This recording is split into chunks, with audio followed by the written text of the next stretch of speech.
Senadores. Honorable Asamblea, conforme al registro de asistencia se han acreditado 83 ciudadanos senadores y senadoras. En consecuencia, hay quórum, señor presidente. Se abre la sesión del martes 18 de diciembre de 2012, correspondiente al primer periodo ordinario de sesiones del primer año de ejercicio. El orden del día está disponible en el monitor de sus escaños, con lo cual se informa de los asuntos que corresponden a la agenda de hoy. El acta de la sesión anterior se encuentra publicada en la Gaceta de este día. En consecuencia, consulte a la Secretaría de la Asamblea en votación económica si se aprueba. Consulto a la Asamblea en votación económica si se aprueba el acta de la sesión anterior. Quienes estén por la afirmativa, a favor de levantar la mano. Quienes estén por la negativa, a favor de levantar la mano. Aprobada el acta, señor presidente. Pasamos al siguiente asunto. Se recibieron las siguientes comunicaciones. Una de la senadora Blanca Alcalá Ruiz, presidente de la Comisión de Cultura. Una del senador Francisco Burques Valenzuela, presidente de la Comisión de Desarrollo Urbano y Ordenación Territorial. Una del senador Ricardo Barroso Agramón, presidente de la Comisión de Marina. Una del senador Zoé Robledo Aburto, presidente de la Comisión de Biblioteca y Asuntos Editoriales. Una de la Comisión de Ciencia y Tecnología y una de la Comisión de Atención a Grupos Vulnerables, con las que remiten los respectivos programas de trabajo. Esta asamblea ha quedado debidamente enterada. Pasamos al siguiente asunto.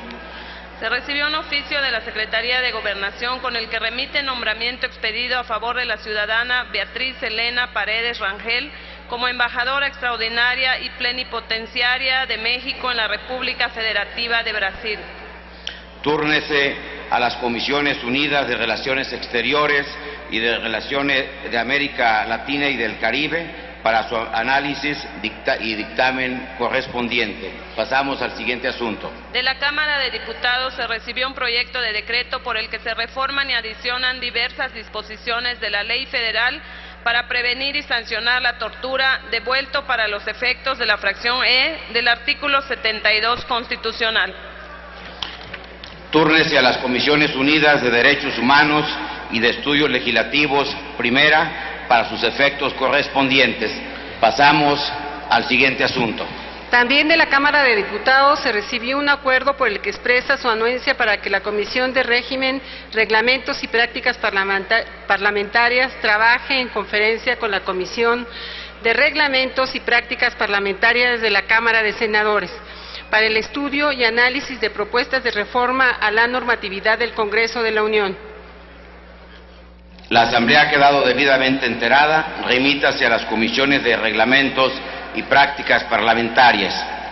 Informo a ustedes, señoras y señores senadores, que el Senado de la República fue notificado formalmente de dos resoluciones que forman el expediente de declaratoria general de inconstitucionalidad de los artículos 294 y 295 del Código Federal de Procedimientos Penales. La notificación la hace la Suprema Corte de Justicia de la Nación en cumplimiento a lo previsto en el segundo párrafo de la fracción segunda del artículo 107 constitucional y tiene como intención poner en conocimiento al Senado de las resoluciones consecutivas en el mismo sentido como se comentó en el establecimiento de jurisprudencia que se reiteró de manera donde se determina la inconstitucionalidad de la norma general. A este respecto, la mesa directiva suscribió un acuerdo para establecer el procedimiento de atención a dichas resoluciones. El acuerdo está a su disposición en el monitor de sus escaños, por lo que solicito a la Secretaría de lectura solo a los puntos resolutivos. Doy lectura a los resolutivos de acuerdo.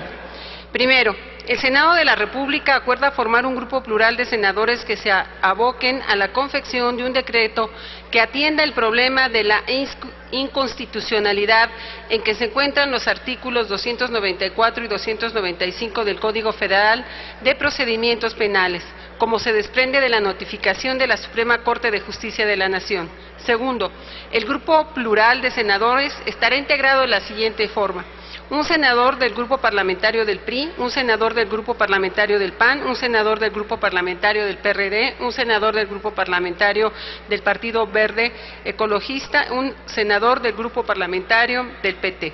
El Grupo Plural determinará, por mayoría de sus integrantes, el método y los procedimientos que aplicarán para la organización de sus trabajos. Tercero, el Grupo Plural de Senadores contará con la asistencia permanente de la Dirección General de Asuntos Jurídicos y de la Consultoría Jurídica del Senado para asegurar la asesoría necesaria que garantice que el proyecto resultante atienda la solicitud de la Suprema Corte de Justicia de la Nación en lo referente a los artículos mencionados en lo resolutivo primero de este acuerdo. Cuarto, los grupos parlamentarios deberán comunicar en breve tiempo a la mesa directiva los nombres de sus respectivos representantes en el Grupo Plural que se forman en resolutivo primero del presente acuerdo. Salón de sesiones de la Cámara de Senadores, 18 de diciembre de 2012, firman los integrantes de la mesa directiva. Es todo, señor presidente. Gracias, señora secretaria. Está a discusión el acuerdo. No habiendo quien haga uso de la palabra en este asunto, pido a la Secretaría que consulte en votación económica si es de aprobarse dicho punto de acuerdo. Consulto a la Asamblea en votación económica si es de aprobarse el acuerdo. Quienes estén por la afirmativa, sean tan amables de levantar la mano. Quienes estén por que se rechace, favor de levantar la mano. Está aprobado el acuerdo, señor presidente. Aprobado el acuerdo, comuníquese el mismo. En relación a la sesión del pasado 13 de diciembre, se dio la presentación del informe ejecutivo semestral de auditoría del ejercicio presupuestal de la Cámara de Senadores correspondiente al periodo enero-junio 2012, por lo que procede someter a consideración de este Pleno dicho informe. A efecto de dar cumplimiento a lo que dispone el artículo 113 de la Ley Orgánica del Congreso General, consulte la Secretaría a la Asamblea en votación económica si es de aprobarse dicho informe. Consulto a la Asamblea en votación económica si es de aprobarse el informe ejecutivo semestral de auditoría del ejercicio presupuestal de la Cámara de Senadores correspondiente al periodo enero-junio de 2012. Quienes estén por la afirmativa, favor de levantar la mano. Quienes estén por la negativa, favor de levantar la mano. Sí se aprueba, señor presidente. Gracias, señora secretaria. Aprobado el informe. En consecuencia, túrnese a la Auditoría Superior de la Federación el informe ejecutivo semestral de auditoría del ejercicio presupuestal de la Cámara de Senadores correspondiente al periodo enero-junio del año 2012.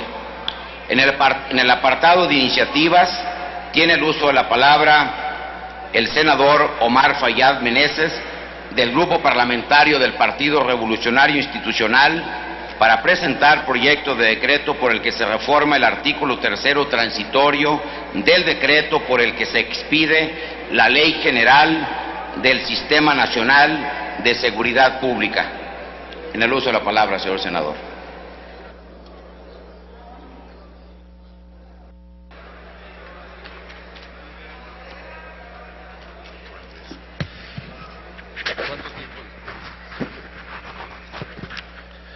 Muchas gracias, señor presidente, compañeras y compañeros senadores de la República. Vengo a presentarles una iniciativa con proyecto de decreto para reformar el artículo 3º transitorio del decreto por el que se expidió la Ley General del Sistema Nacional de Seguridad Pública. Y debo comentarles que debemos ubicar la actuación de los servidores públicos de las instituciones de seguridad pública en sus actividades para garantizar la seguridad de la sociedad dentro de la legalidad, siempre con respeto a las instituciones, las leyes, a los derechos fundamentales y buscando como prioridad nacional devolver la confianza en las instituciones. Pero la realidad mexicana enfrenta una situación crítica. La sociedad no confía en las instituciones responsables de la seguridad pública, ya que a pesar de la suma de esfuerzos por parte de la sociedad, las instituciones públicas, privadas y el compromiso por parte de las autoridades de los 3 órdenes de gobierno. El personal que las conforma no está debidamente capacitado y profesionalizado, sin que a la fecha se haya logrado consolidar el sistema de control de confianza para evaluar y certificar a la totalidad del personal que pertenece a las instituciones de seguridad pública. La ciudadanía demanda instituciones que garanticen en todo momento su seguridad, con un interés manifiesto de contar con un estado de fuerza idóneo, que sea capaz de imbuir la mística de servicio público, pero, insisto, respetando el derecho y las garantías ciudadanas para la conformación de las instituciones de seguridad pública, que éstas sean sólidas, eficaces y honestas.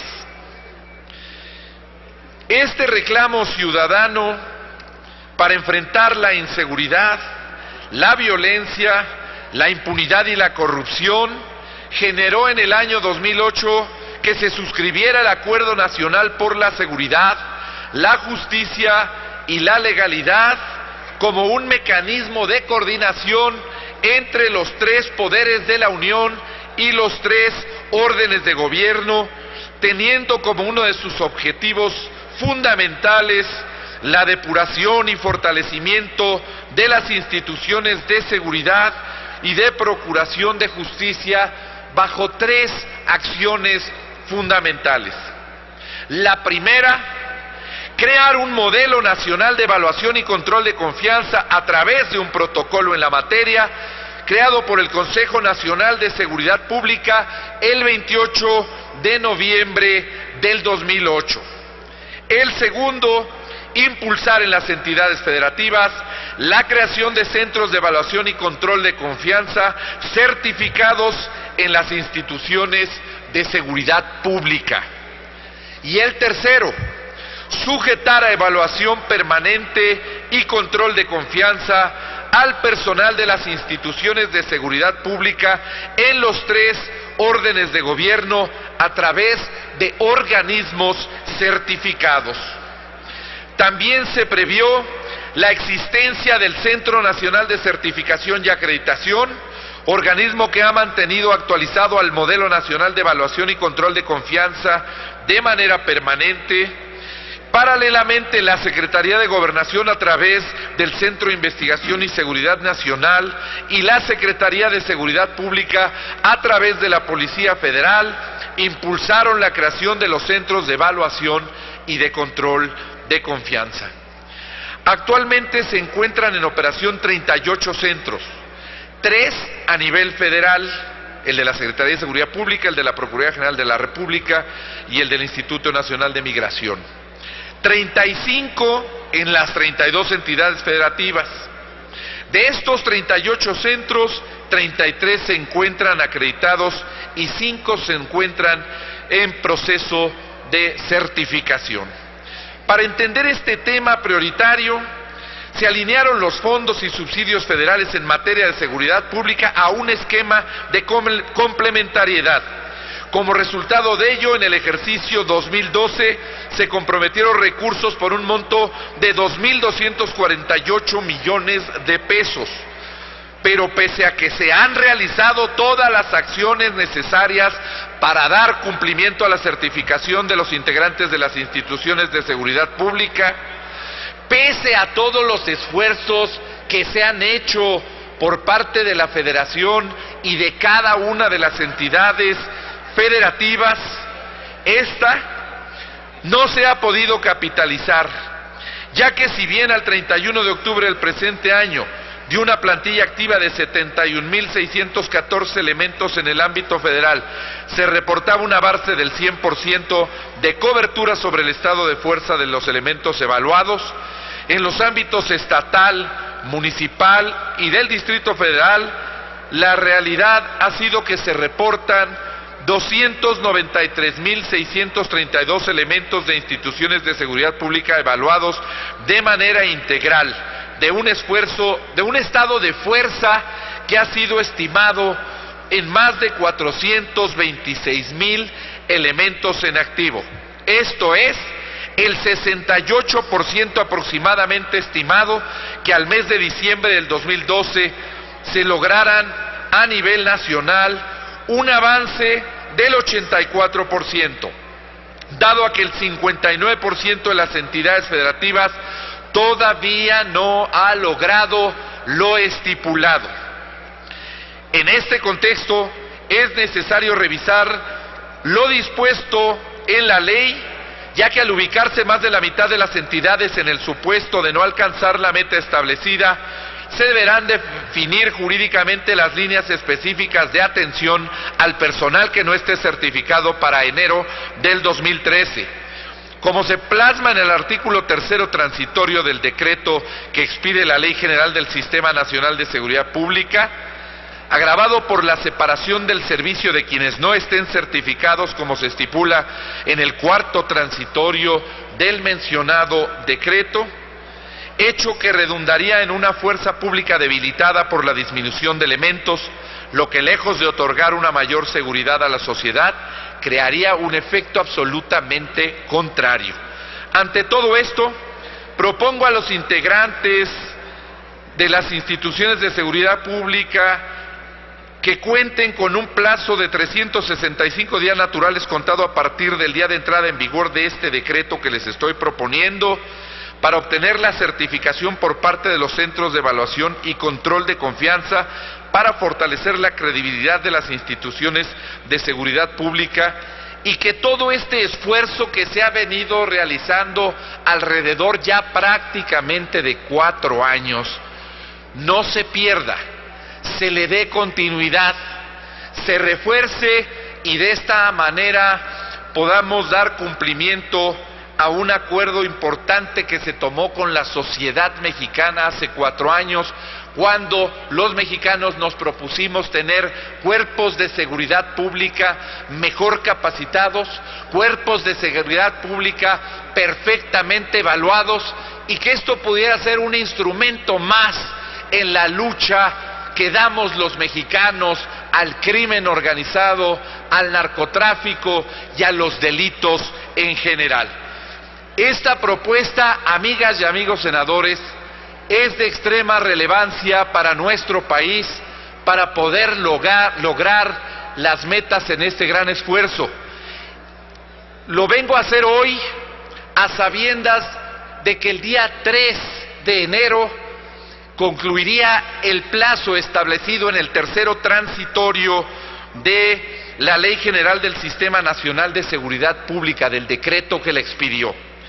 Vengo a pedirle además a la mesa directiva su atención y su comprensión, a ustedes su atención y su acuerdo favorable para que se le dispensen prácticamente todos los trámites, para que en este momento pueda pasarse directamente a la discusión de este asunto tan importante, no sin antes referirles que ayer se reunió el Consejo Nacional de Seguridad Pública, y dentro del mismo todos los gobernadores de todos los estados y entidades federativas de la República, todos le pidieron al presidente Peña Nieto y al secretario Osorio Chong se pudiera atender tan importante asunto. Por eso la insistencia, por la magnitud del tema que hay que atender, de pedirles, amigas y amigos, que hoy dispensemos todos los trámites, pasemos directamente a la discusión del asunto y ojalá que pueda contar con su aprobación a fin de que podamos darle a todos los cuerpos de seguridad pública del país un plazo que consideramos adecuado y prudente para cristalizar un esfuerzo que no debemos desperdiciar todos los mexicanos. Por la atención que se sirvan brindarle a esta iniciativa con proyecto de decreto y a esta petición que hace el suscrito, muchísimas gracias, compañeras y compañeros senadores. Es cuanto, señor presidente. Gracias, señor senador Omar Fayad Meneses. Informo a ustedes, por la importancia que ya ha señalado el señor senador Omar Fayad sobre la reforma al transitorio de la Ley General del Sistema Nacional de Seguridad Pública, que efectivamente es importante que resolvamos lo antes posible esto. Esta mesa directiva ha acordado que se turne de inmediato a las comisiones para que éstas, a la mayor brevedad, pudiesen presentar el dictamen correspondiente. Por ello, pido que se turne a las Comisiones Unidas de Seguridad Pública y de Estudios Legislativos, segunda, y en cuanto las comisiones resuelvan esta directiva, estaría en condiciones de retomar, de agendar este dictamen para que lo pudiésemos discutir a la mayor brevedad. A continuación, se le concede el uso de la palabra al senador Fernando Torres Graciano, del Grupo Parlamentario del Partido Acción Nacional, para presentar el proyecto de decreto que reforma los artículos 52, 53, 54 y 56 constitucionales. En el uso de la palabra, señor senador.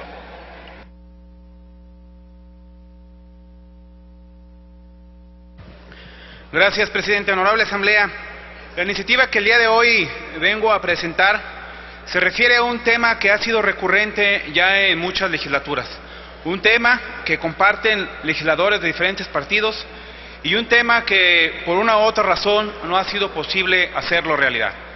Se refiere a la reducción de la Cámara de Diputados, de esta Cámara, con la finalidad de que junto con las iniciativas que también ya están presentadas en esta misma Cámara por el senador Roberto Gil y la senadora Mariana Gómez del Campo, que tienen que ver con la reelección legislativa y que conjuntamente y de la mano con la propuesta de la reducción de los integrantes de ambas cámaras, lo que buscamos es tener un Congreso de la Unión más eficiente, más eficaz, más productivo, mucho más profesional.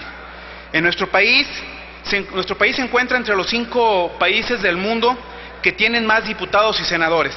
Esto, sin embargo, no representa una mayor productividad ni tampoco una mayor eficiencia. Es un imperativo escuchar las voces que nos exigen hacer más con menos. Afortunadamente, los tiempos en que era necesario incluir la figura de legisladores de partido a fin de garantizar una representatividad en el Congreso han venido cambiando. Si bien nuestra democracia es aún joven y aún le falta por madurar, ha demostrado un desarrollo.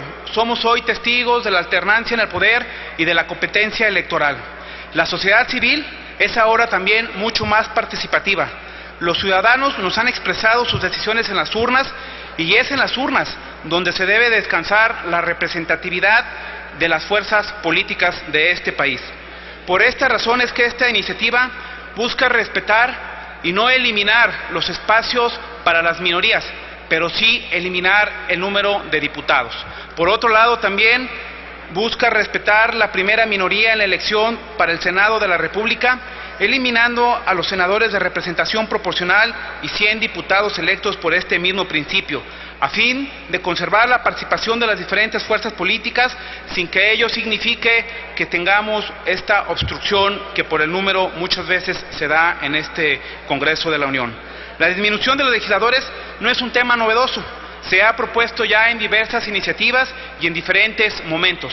Acción Nacional ha sido congruente con esta postura y hoy volvemos a presentar esta propuesta en congruencia con lo que ya en otro momento hemos hecho como una iniciativa de diferentes legisladores de Acción Nacional. Sé que muchos compañeros de diferentes grupos parlamentarios comparten el tema. Algunos se han manifestado a favor, tal cual lo acabo de comentar, o bien con algunos matices, pero me parece importante subir a la agenda de discusión este tema, porque además habremos de recordar que fue un tema que en campaña surgió, fue un tema de los que en su momento los diferentes candidatos se expresaron a favor, incluso el actual presidente de la República, siendo candidato, lo firmó como uno de los compromisos, pero también los demás candidatos de los diferentes partidos se manifestaron a favor de este tema. Y en ese sentido y orden de ideas, nos parece que llegó el momento de empezar la discusión y de que podamos, entre todos, buscar cuáles son los mecanismos, no solamente en esta propuesta de reforma constitucional, sino en su momento en la ley electoral, para hacer posible lo que muchos hemos platicado, conversado y lo que hoy la sociedad nos exige: un Congreso eficiente, eficaz, productivo y profesional.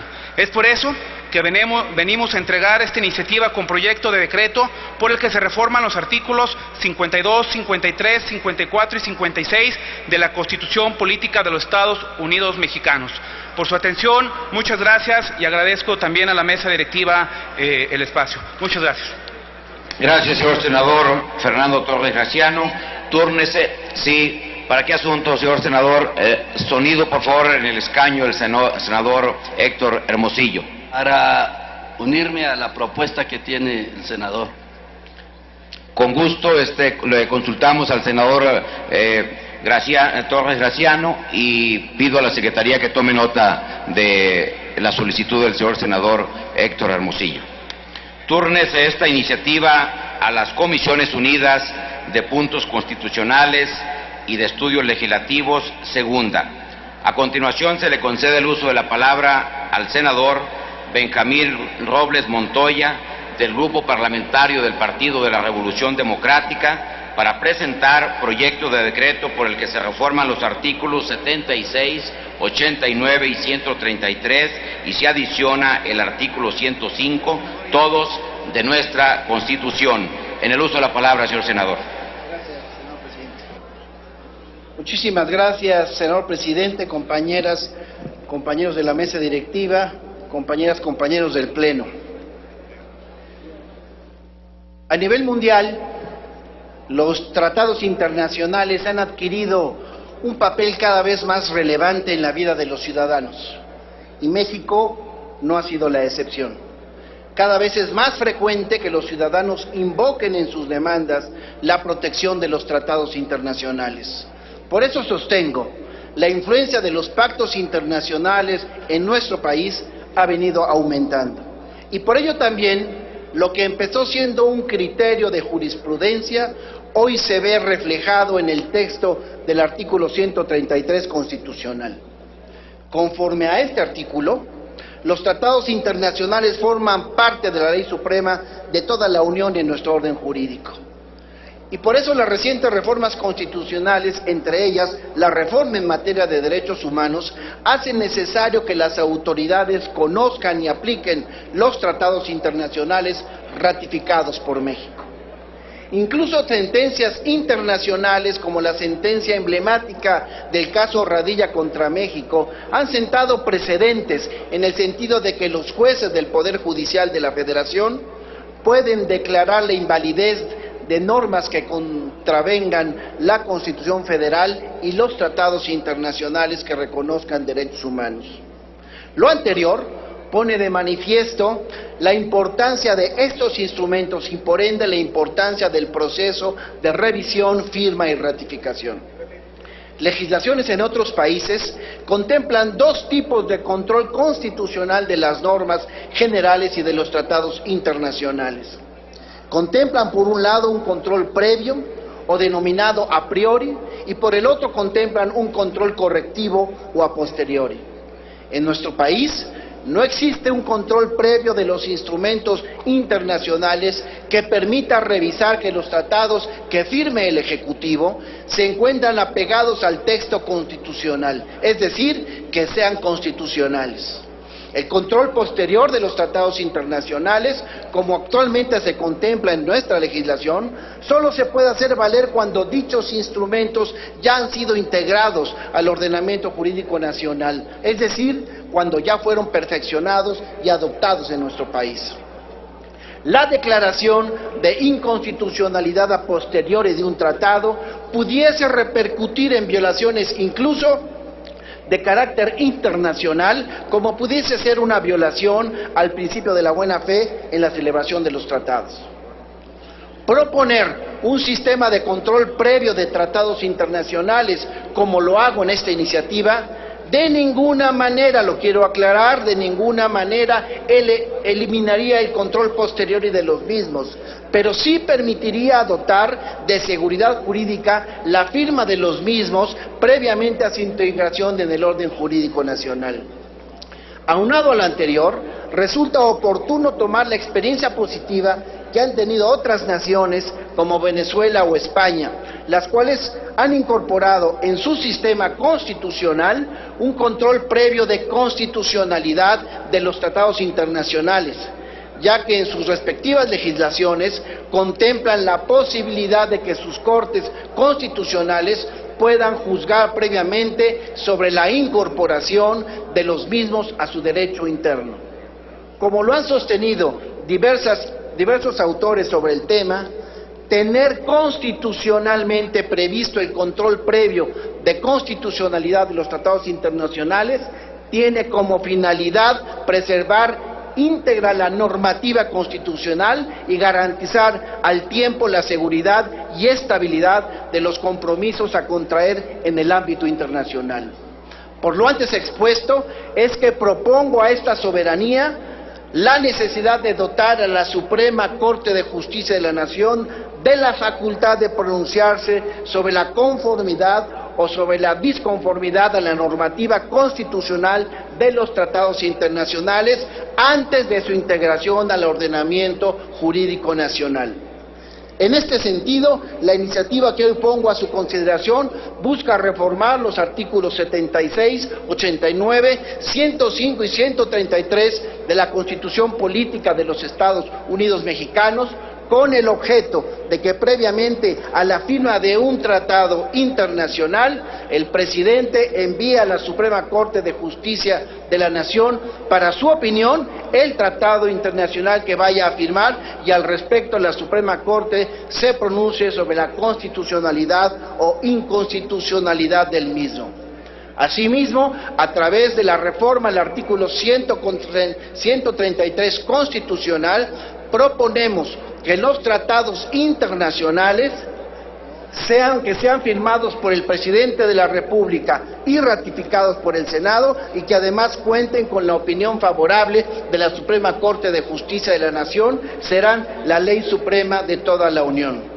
Con esta reforma, compañeras y compañeros senadores, buscamos consolidar el sistema de control constitucional de los tratados internacionales y brindar certeza y seguridad jurídica a los ciudadanos. Es cuanto, senador presidente. Gracias, señor senador Benjamín Robles Montoya. Túrnese esta iniciativa a las Comisiones Unidas de Puntos Constitucionales y de Estudios Legislativos, primera. A continuación se le concede el uso de la palabra a la senadora Lisbeth Hernández Lecona, a nombre propio y de diversas senadoras del Grupo Parlamentario del Partido Revolucionario Institucional, para presentar proyecto de decreto por el que se crea la Ley de Seguridad Alimentaria y Nutrición. En el uso de la palabra, señora senadora. Gracias, senador presidente. Compañeras senadoras, compañeros senadores, es para mí un honor poder presentar a nombre de mis compañeras del Grupo Parlamentario del PRI la Ley de Seguridad Alimentaria y Nutrición. Es un derecho de todos los mexicanos acceder a una alimentación que satisfaga sus necesidades nutricionales y sociales, condición fundamental para el logro del desarrollo óptimo e integral de toda persona y de sociedad en general, por lo que es indispensable mejorar las condiciones que permitan superar la inseguridad alimentaria y nutricional en que se encuentra hoy en día la población mexicana, ya que las mismas representan un serio obstáculo para el desarrollo social y económico del país, especialmente en el área rural y en los grupos urbanos, marginados e indígenas. La Organización de las Naciones Unidas para la Alimentación y la Agricultura, FAO, ha informado que en el año 2050 el incremento de la población mundial llegará a los más de 9.000 millones de personas, lo que representa un enorme reto para la industria agrícola internacional, ya que de acuerdo con estimaciones la producción por hectárea tendrá que alimentar a más de 5 personas. Por lo tanto, es menester buscar soluciones con enfoque integral, transversal y concurrente hacia todos los sectores de la sociedad que permitan valorar e enriquecer los modelos o patrones de producción, de abasto, de acceso, de consumo a los alimentos, ya que es deber del Estado mexicano velar, promover y fomentar a todos los mexicanos y mexicanas la seguridad, alimentaria, la soberanía, la educación, la sustentabilidad alimentaria y nutricional, en términos de lo dispuesto por nuestra Constitución en el artículo 4, en el párrafo 4, en el artículo 27, fracción 20 de nuestra Constitución Política de los Estados Unidos Mexicanos. No solo se trata de reconocer el derecho a la alimentación, sino de implementar políticas prioritarias y la inclusión de esquemas y herramientas de cooperación público-privadas tendientes a fortalecer la educación alimentaria sana y nutricional, la seguridad y la soberanía alimentaria y, como consecuencia, la sustentabilidad agroalimentaria. La presente iniciativa de ley tiene por objeto regular, en resumen, los siguientes conceptos. Número 1, el reconocimiento y protección del derecho humano a la alimentación y la vinculación de estrategias y mecanismos para su cumplimiento. Número 2, una educación alimentaria sana y nutricional en las familias mexicanas y en particular en las escuelas de los niveles preescolar, primaria y secundaria, insertando dentro del plan de estudios dicha materia. 3, la creación de comedores escolares, mismos que serán abastecidos por cooperativas familiares, a fin de que los alimentos que se proporcionen sean sanos y nutritivos. Así estaremos enseñando a nuestros niños, niñas y adolescentes buenos modelos y hábitos alimentarios, siendo la principal fuente de enseñanza la familia y la escuela como un medio de apoyo. 4. Implementar una lista de alimentos primarios que formen parte de la canasta básica de los mexicanos. 5. Propiciar, en coordinación con las autoridades competentes, un programa nacional de alimentación y nutrición que sea el modelo alimentario de la población mexicana. 6. La creación de una Comisión Nacional de Alimentación y Nutrición integrada por el Poder Ejecutivo Federal por conducto de las Secretarías de Estado y sus homólogos en las entidades federativas que tengan relación en lo que concierne a la educación, seguridad, soberanía y sustentabilidad alimentaria. 7. Promover como eje central medidas preventivas que incidan en las familias mexicanas para evitar alimentos que perjudiquen la salud de sus miembros, obteniendo como herramienta básica la anticipación y prevención antes que afrontemos problemas alimentarios ligados a enfermedades cardiovasculares, obesidad, diabetes, bulimia, anorexia, entre otras. Por lo anteriormente expuesto, presentamos a consideración del Pleno del Senado de la República la siguiente iniciativa con proyecto de decreto por el que se crea la Ley de Seguridad Alimentaria y Nutrición, reglamentaria de los artículos 4, párrafo 4 y 27, fracción 20 de la Constitución Política de los Estados Unidos Mexicanos. Solicito, señor presidente, tener por insertada íntegramente la presente iniciativa. Muchas gracias. Gracias, senadora Lisbeth Hernández Lecona. Túrnese esta iniciativa a las comisiones. Señor senador Fidel de Médicis, sonido, por favor, en el escaño. ¿Para qué asunto? Presidente, solamente para solicitar se turne esta iniciativa también a la Comisión de Desarrollo Rural por ser competencia de esta comisión. Con gusto, señor senador, se turnará a las comisiones de autosuficiencia alimentaria, de desarrollo rural y de estudios legislativos. A continuación se le concede el uso de la palabra a la senadora Luisa María Calderón Hinojosa, del Grupo Parlamentario del Partido Acción Nacional, para presentar proyecto de decreto que reforma y adiciona diversos artículos de la Ley General de Educación. En el uso de la palabra, senadora. Buenos días a esta asamblea. A nombre de mi compañero Jorge Luis Lavalle y mío propio venimos a presentar una modificación a la Ley de Educación. Entendemos también que en la Comisión de Educación están haciendo, y ya va muy avanzada, una ley de la educación media superior a partir de su obligatoriedad, y nos gustaría que la Comisión recogiera las inquietudes de esta propia iniciativa. Tiene que ver con los chicos que en las comunidades pequeñas tienen oportunidad de ir a estudiar y a quienes sus padres muchas veces les dice váyase de aquí para que pueda soñar, pero se van con la impotencia de no poder reciprocar a su comunidad parte de lo que hacen. Entendemos que en los últimos años Los chicos estudiantes de educación media superior y superior han recibido becas en un número de 8 millones de becas, lo que ha permitido que se reduzca la deserción en educación media superior y superior hasta en un 22.4%. Pero creemos que en México podríamos avanzar un poco más.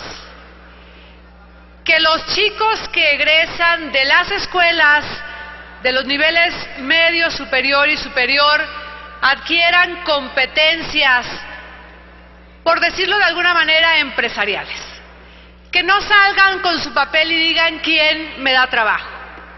Que sepan montar un negocio, que sepan investigar qué es lo que hay que hacer, en dónde hay competencia, qué sería rentable, que sepan estudiar en su comunidad según su historia, según lo que saben, según la sabiduría que tienen de sus padres, de sus abuelos, qué cosa se podría producir en su comunidad, encadenado con quién más, en qué tipo de región, para que puedan volver a casa y darle a casa, que es todo su pueblo, una esperanza distinta de producción económica, de desarrollo social, de desarrollo económico. Fundado en esto, es que nos atrevemos a presentar esta modificación a la Ley de Educación. En resumen, consiste en que en la preparatoria o en el nivel medio superior, las y los estudiantes reciban clase que les permita tener estas competencias de finanzas, de mercadotecnia, de aprendizaje de cómo saber que en su pueblo, en su zona de origen, también puede haber desarrollo económico sostenible a corto, mediano y largo plazo. Y que a cambio reciban una beca. ¿Será que en la primera parte reciben la instrucción teórica, pero poco a poco vayan construyendo un proyecto real, factible, pegado a su comunidad y a su región de origen, para que tengan la gana, la posibilidad de regresar a su casa, en su pueblo, con mejores condiciones de vida? Así estaremos disminuyendo la deserción, así estaremos disminuyendo la emigración y el abandono de los pueblos pequeños, y así estaremos vinculando el desarrollo económico con el aprendizaje académico, con la capacidad de las muchachas y los muchachos de ayudar en casa, de ayudarle al pueblo, de hacer que las raíces reciban en reciprocidad posibilidad real, sistemática, apoyada, vinculada con la economía, de desarrollar proyectos productivos en cadena, en región, y que pronto tengamos una sociedad mucho más horizontal, con mejores oportunidades, mucho más desarrollada, mucho más pareja, mucho menos abandonada en las regiones pobres y mucho más enriquecida por la participación de los propios estudiantes, apoyados con sus maestros, con sus escuelas y con el sector económico. Por eso nos atrevemos, por estos antecedentes y los que tenemos en la propia iniciativa que pido a la Presidencia sean insertadas también en la Gaceta Parlamentaria, que presentamos este proyecto de decreto. Se reforman y adicionan diversas disposiciones a la Ley General de Educación. Único. Se reforma el último párrafo del artículo 10, se adiciona la fracción 13 bis al artículo 7, las fracciones 11 bis y 11 ter al artículo 14 y una fracción 8 bis al artículo 33, todos de la Ley General de Educación, para quedar como sigue. Artículo 7, la fracción 13 bis que agregamos es fomentar y estimular competencias emprendedoras en los estudiantes a través de la asignatura de creación de empresas en los planes de estudio de nivel medio, superior y superior, que contribuyan al desarrollo económico y social de las comunidades, que incluya conocimientos de mercadeo, técnicos, administrativos, financieros, de operaciones y ventas. Artículo 10, fracción séptima. Las instituciones del Sistema Educativo Nacional impartirán educación de manera que permita al educando incorporarse a la sociedad con competencias emprendedoras y, en su oportunidad, desarrollar una actividad productiva y que permita asimismo a los chicos trabajadores estudiar. fomentarán una verdadera vinculación entre el estudiante y su comunidad o región de origen. Artículo 14, el primero, fracción 11 bis, promover la vinculación de los jóvenes de educación media superior y superior a sus comunidades mediante el diseño y puesta en marcha de un proyecto con desarrollo sostenible y sustentable, preferentemente en sus comunidades o región de origen. 11 ter, fomentar y estimular la competencia emprendedora mediante la asignatura de creación de empresas en los planes de estudio a nivel medio, superior y superior que contribuyan al desarrollo económico y social de las comunidades, que incluya conocimientos de mercadeo, técnicos, administrativos, financieros, de operaciones y ventas. Artículo 33, fracción octava bis, implementará bajo el principio de subsidiariedad programas para otorgar becas y demás apoyos económicos a los estudiantes de nivel medio, superior y superior que realicen un proyecto con desarrollo sostenible y sustentable, preferentemente en su comunidad o región de origen. Artículo transitorio. El presente decreto entrará en vigor al día siguiente de su publicación en el Diario Oficial de la Federación. Suscribimos el senador Jorge Luis Lavalle y una servidora.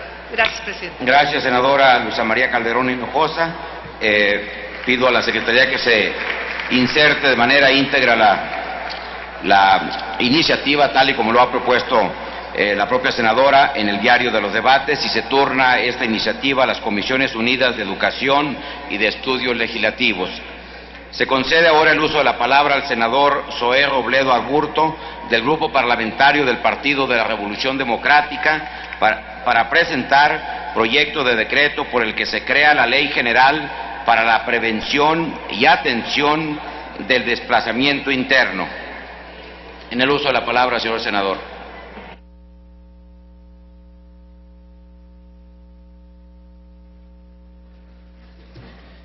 Con el permiso de la presidencia, compañeras y compañeros legisladores, algunos historiadores de la historia de nuestro país han señalado que el inicio de nuestra patria, el inicio de México como lo conocemos, tuvo su origen en un desplazamiento de los mexicanos de Aztlán que se movieron al centro de la República, según algunos de estos historiadores, porque las condiciones ambientales de su lugar de origen ya no eran viables para la vida misma. En nuestro país, en los últimos años, se ha ido generando un amplísimo consenso entre la sociedad, entre las distintas fuerzas políticas y también entre las instituciones del poder público para fortalecer la salvaguarda de los derechos humanos. Durante los últimos años, importantes reformas se han realizado en el marco jurídico nacional, y un claro ejemplo de ello, de esta afirmación, es la reforma publicada en el Diario Oficial de la Federación el 10 de junio de 2011, relativa a la nueva conceptualización de los derechos humanos en nuestro orden jurídico nacional. Por este motivo es que resulta preocupante que no exista en nuestro marco normativo una sola línea que regule las políticas y las acciones del Estado mexicano respecto a la atención al desplazamiento interno de la población. Y es preocupante porque se trata de un fenómeno sociodemográfico que afecta los derechos fundamentales de los individuos y de las comunidades. Y este fenómeno se ha ido incrementando en los últimos años en diversas entidades federativas en todo el territorio nacional. Muchos de los senadores aquí presentes no me dejarán mentir, porque en sus propios estados es donde se está viviendo de manera más exacerbada el fenómeno del desplazamiento interno. Por eso, mediante el impulso de esta ley, se busca brindar atención a las personas y grupos que sufren de este tipo de desplazamiento, el cual es una forma de migración que se caracteriza por ser involuntaria. Es una migración forzosa que obliga a las personas a huir de sus hogares por temor, un temor fundado de una amenaza directa o inmediata a la vida, a la seguridad o a la libertad, o porque simplemente han sido ya objeto de violaciones graves a sus derechos humanos y por eso deciden dejar su lugar de origen. Permítanme darles algunos datos sobre el desplazamiento interno que aporta la Oficina del Alto Comisionado de las Naciones Unidas para los Refugiados, la ACNUR. La ACNUR, que nació hace cerca de 52 años justamente para atender el tema de los refugiados, hoy reconoce que el fenómeno del desplazamiento en el mundo es mayor que el fenómeno de los refugiados. Es decir, hoy en el mundo existen cerca de 16.2 millones de refugiados, pero al mismo tiempo, hoy en el mundo existen 27.5 millones de personas desplazadas en sus respectivos países.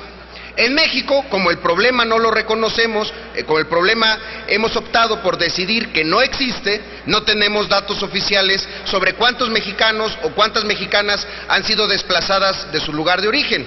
Sin embargo, hay quienes sí se han preocupado del asunto. Una de estas instituciones es el Centro de Monitoreo de Desplazamiento Interno, que está, imagínense, en Noruega, que el 19 de abril de este mismo año publicó un reporte global de desplazados internos, y en ese reporte establece y sostiene que en México son 160,000 personas que se han visto obligadas, amenazadas, y por eso han dejado su lugar de origen. De esas 160,000 personas, 26,500 se desplazaron en este año que hoy está llegando casi a su fin. En este mismo reporte se establece que los estados con mayor número de desplazados debido a la violencia son Chihuahua, Nuevo León, Tamaulipas, Sinaloa, Michoacán y Veracruz. Pero también hay otras causales de desplazamiento que existe en los estados de Guerrero, de Oaxaca y por supuesto en el estado de Chiapas, que por otras causas también han generado este fenómeno tan grave y tan poco visible en la agenda política de nuestra nación. Solamente en Chiapas hay 20,000 indígenas desplazados por diferentes causas, una de ellas el conflicto zapatista, que desde el 94 empezó a expulsar a chiapanecos y chiapanecas de sus propias comunidades. Esta afectación, las afectaciones que genera este fenómeno a los derechos humanos es tan grave que se considera de particular interés prevenir el desplazamiento, pero en su caso, cuando ya ocurrió, es atenderlo y ofrecer soluciones duraderas. No es para menos, porque se trata de un problema en el cual las personas se ven obligadas a huir y abandonar con su hogar pues todas sus pertenencias, su cultura e incluso su identidad. Por eso consideramos que es un deber del Estado garantizar la seguridad personal y familiar y patrimonial, así como velar por la posibilidad de gozar plena y absolutamente de los derechos fundamentales de todo ser humano en cualquier circunstancia. Por eso, esta ley que el día de hoy presento a nombre propio y de mi grupo parlamentario, lo que busca es atender lo que se ha desatendido. Lo que busca es hacer visible lo que durante muchos años ha sido invisible. Y esto es el número tan importante, tan alarmante, tan lastimoso de personas internamente desplazadas en nuestro país.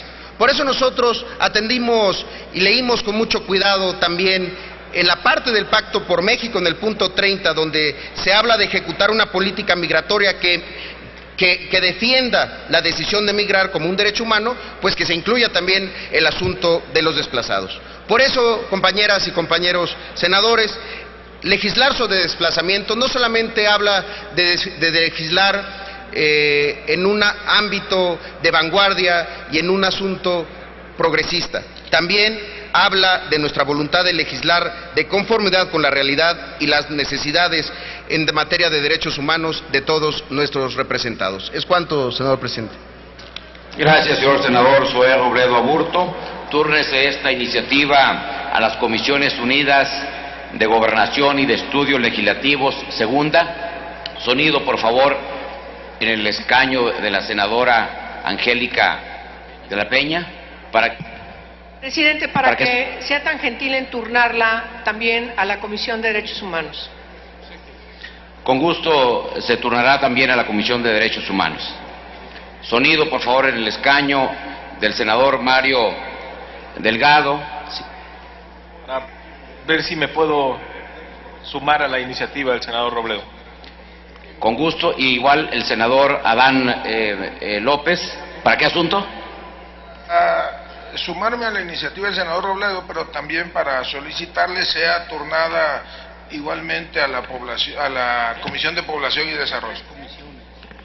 Sí, con gusto consultamos si se acepta el proponente que se adhieran a la iniciativa que ha presentado, y le informo al señor senador Adán López que la turnaríamos solo para opinión en virtud de que ya serían 3 comisiones y el propio reglamento señala que solo sería 2 comisiones dictaminadoras. La turnaríamos solo con opinión a la Comisión de Población. La senadora Lorena Cuellar, sonido, por favor. También para adherirse a la iniciativa. Tome nota en la Secretaría. Túrnense pues a las Comisiones Unidas de Gobernación y de Estudios Legislativos, segunda, con opinión de la Comisión de Población y desde luego, y en este caso también, a la Comisión de Derechos Humanos. A continuación, se le concede el uso de la tribuna a la senadora Marcela Guerra Castillo, del Grupo Parlamentario del Partido Revolucionario Institucional, para presentar proyecto de decreto por el que se reforman los artículos 276 y 277 del reglamento del Senado de la República. En el uso de la palabra, señora senadora.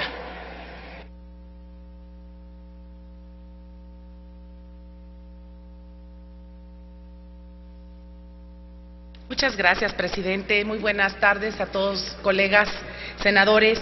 Bueno, la presente iniciativa es para eficientar el proceso legislativo, especialmente enfocado a los puntos de acuerdo que tiene que ver con el día a día de nuestro trabajo legislativo. Por eso me permito en este momento presentar un artículo único con varias adiciones a los numerales. Y, por ejemplo, estamos buscando reformar el 276 del reglamento a fin de que los puntos de acuerdo se eficienten en el proceso legislativo. Se entiende por proposición con punto de acuerdo a toda petición o declaración formal que el Pleno del Senado de la República realiza para asumir una postura institucional respecto a asuntos de diversas índoles y sin carácter vinculante, por lo que en función de su objetivo se clasifican en, número 1, de exhorto, cuando se solicita a alguna autoridad dependiente de los 3 poderes de la Unión y en el marco de la colaboración que debe imperar entre los mismos. Información también sobre el ejercicio de sus funciones y sobre la realización y ejecución de determinados actos, el cumplimiento también de obligaciones cuyos efectos sean de interés general o en beneficio del país, de la colectividad de una región, de una entidad, de un sector de la sociedad, o cuando se solicita también la cesación o suspensión de acciones determinadas consideradas perjudiciales o que afectan intereses de terceros, así como para crear alguna comisión legislativa ordinaria o especial. Esa sería una de las propuestas. También sería la otra propuesta el de enumerar los puntos de acuerdo de pronunciamiento.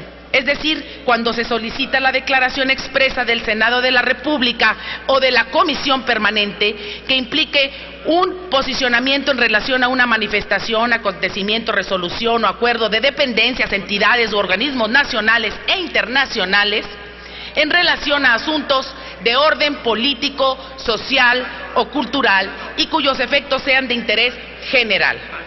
El tercer punto sería los puntos de acuerdo de recomendación, cuando se realiza una sugerencia respetuosa en el ámbito de colaboración entre los poderes, a órganos de la Administración Pública Federal, del Poder Judicial o de los gobiernos de los estados, a efecto de que realicen algún acto, gestión, cumplimiento de obligación, resolución o acuerdo, o para que atiendan algún asunto de su incumbencia administrativa y de gestión y que sea de interés general.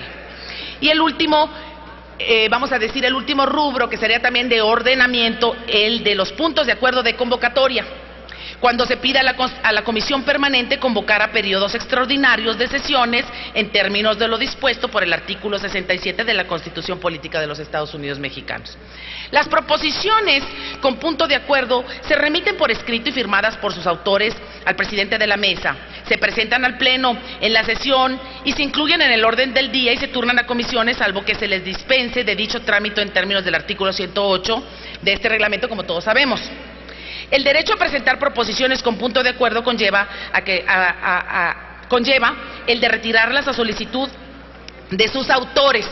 Y luego viene también el artículo 277, que también lo estamos proponiendo, donde los dictámenes sobre proposiciones con punto de acuerdo deben de cumplir en lo procedente con los mismos requisitos.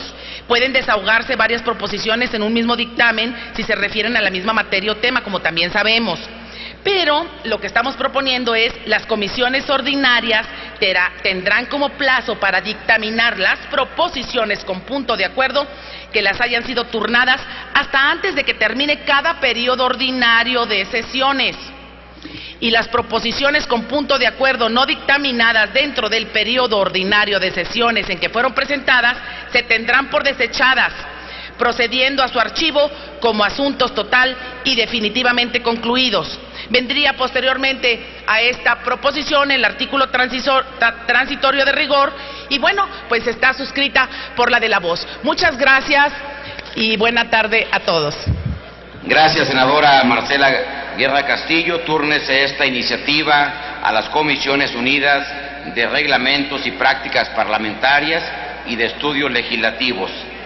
A continuación, se le concede el uso de la palabra al senador Martín Orozco Sandoval, del Grupo Parlamentario del Partido Acción Nacional, para presentar proyecto de decreto que reforma el artículo 109 del Impuesto sobre la Renta y otras disposiciones en materia fiscal, en virtud de que tiene dos iniciativas presentadas para el día de hoy.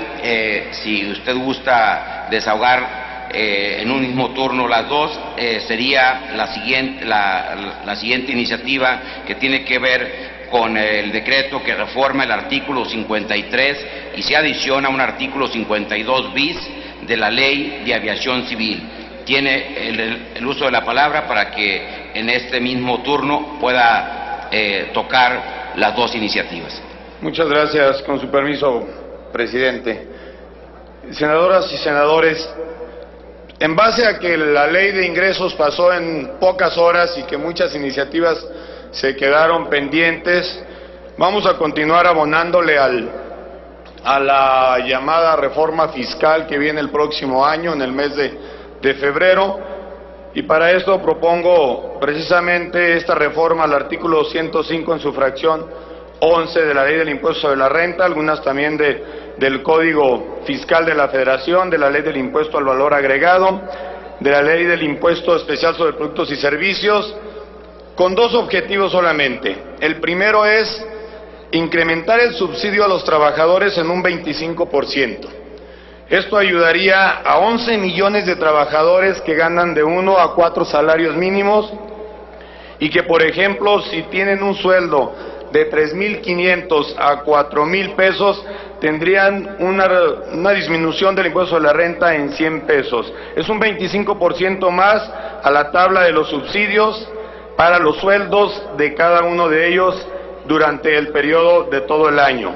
También la reforma implica incrementar los porcentajes mínimos de deducción en gratificaciones anuales en un 30%, que son los aguinaldos, en las primas vacacionales, en el reparto de utilidades y en las primas dominicales, que son gratificaciones que tienen durante el periodo de un año fiscal. Esto ayudaría también en un aumento de un 30% de ingreso a estos 11 millones de trabajadores que tienen un sueldo de 1 a 4 salarios mínimos.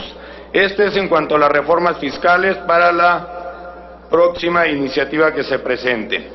En cuanto al artículo 42 de la Ley de Aviación Civil, los concesionarios y permisionarios tienen la facultad de fijar libremente las tarifas de sus servicios y deben de ser registradas en la Secretaría de Comunicaciones y Transportes.